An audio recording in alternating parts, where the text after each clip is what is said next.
Hey guys, if you like this hat, it's an African American flag Bam. by our boy Red. The brand is AFAM. We'll put the link in the description. Peace.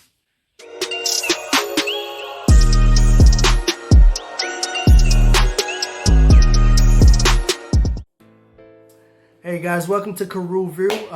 In this installment of Carew View, we're gonna do The Queen's Gambit on Netflix. I watched this series by myself. She wasn't with me. Okay, so but she's here with me now, just to kind of have, moral support. And go ahead. You watched it without me. Don't say like I didn't watch it. Like I was sleeping at a reasonable time. Like a reasonable time for people to be in bed. I'll watch it again if you want. We can go watch it right now. Well, I mean, sell it to me first. I'm gonna sell it to you. All right, so before y'all go any further, man, be sure to like, share, subscribe, hit that bell, that notification bell, so you can get updated on all our posts. All right, so Queen's Gambit, we're gonna start with it. It's a short series, so it's only like 7 episodes. It stars Beth Harmon, this young prodigy, chess prodigy, played by Anya Taylor-Joy, and she does a great job throughout the series. So imagine a little orphan girl. Her mother. Is it British? It's British? No, it isn't. Oh, I was ready to do my accent. No, you can save it for the next show. So her mother passes away, and it's set in like the 1950s, mid-40s, 50s, 60s, and carries on. Catholic-based orphanage, right? So they do like the choir, they do the Bible study and stuff like that. So during these times, she would go in the basement and just kind of sneak off to the basement where the janitor was, and that he's the reason that she learned chess. Like he taught her to play. He taught her. At first, he was reluctant. He didn't want because chess at that time there was no girls, no females playing. She saw him playing or something, and then she was like, she saw him playing, and she was like, yeah. So he shoved. He was like, nah, you can't play. Like, the first 2 times, and then, she was persistent. So eventually, she just checkmated him like every time. So he recognized her greatness at a young age. So he brought on someone that was big in like the chess community. But he had his own chess club at the school, like the neighborhood school in town. And so he brought her over. And at that time, he had like his top students. He had like maybe 10 of his top students. You ever seen those chess boards set up in front of people? And he had this 9-year-old girl come and go around the table. So from there, her chess career just, she gets in the local newspaper. At this time, she's an adult. No, at this time, she's still a child. She's a young chess prodigy. So, the neighborhood is like inquiring about her. And she wants to know how to be taken seriously in the chess community.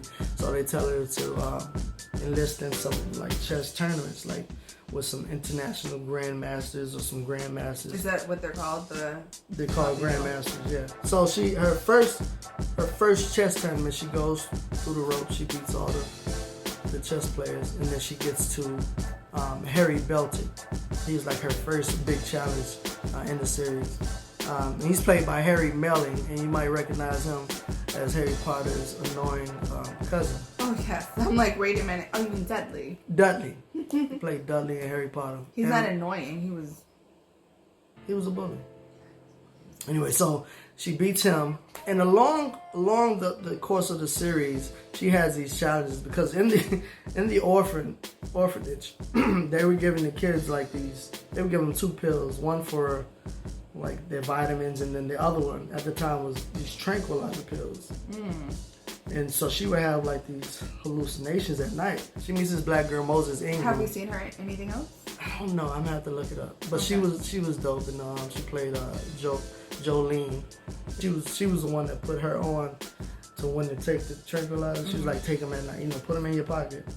Take them at night. She's like a focal point in the beginning, and then she comes later on. And so anyway, she goes through this this whole series playing these matches.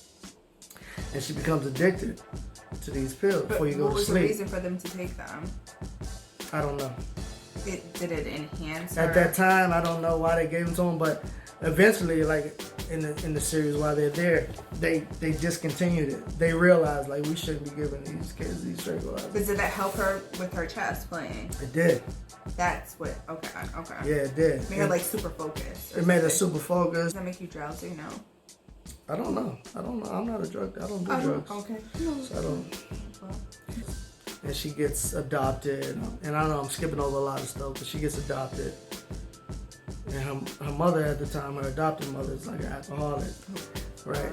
And over the course of the series, she's having these flashbacks of her real mother, and her real mother was like, a mathematician.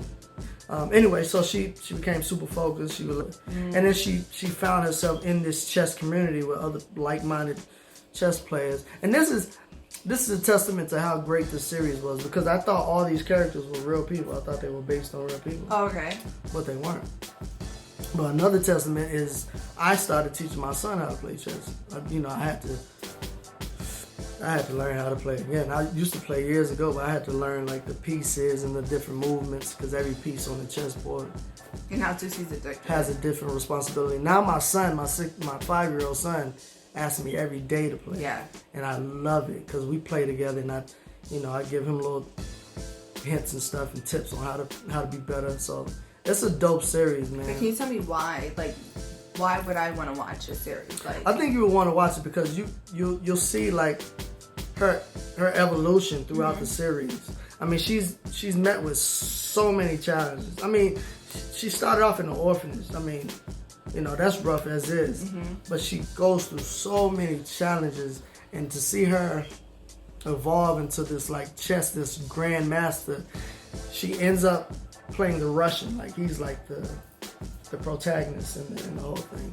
And she plays him a couple times, but she gets fixated on, I have to beat the Russian. She's not worried. She goes into these matches not worried about anything, like so cocky. Because she wins them all. She's always 4 and 5 steps ahead. But the Russian has been, he beat her a couple times. But he's like, he's the one to beat. The Russian is the one to beat. At that time, Russians would, everybody in Russia, that was their game, chess. And they kind of laughed at it. They never even took Americans serious. So, it evolves where she's in this chess community. She builds these friends, these friends that she beats. And then they recognize her greatness. And so they team up. They're like, before you go over to Russia, I'm skipping over a lot, but before you go over to Russia, let's just team up. So all the people that she beat along her way to get to the final, they all team up and let her know. But see, you were like making fun of me for asking if they were all American, when it does have significance to the story. What does? That they were all American. That she's American and she's going to see how you just be. I didn't even see the show. So anyway, Queen's Gambit is a dope series.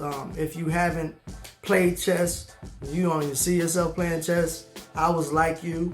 Now I'm addicted, and I gotta give it to this series just because of this series. They made chess they made her like a rock star status. Wait, I have a question. Was there like any romantic situations going on in the series? Yeah, there was a few. Few romantic, and they were funny too. They were hilarious. Very closed off, very to herself. She loves to be alone, and just she would get invited to certain events, and she'd just be like, I gotta study for my next show. She was laser focused. And you fall in love with the character eventually. You're like, You care about her. Yeah, you absolutely care about her because she had a rough start, and just to see how she evolves into this grandmaster, and see how everybody kind of gravitates to her game, and they recognize her greatness in the chess community is just it's a dope series to watch.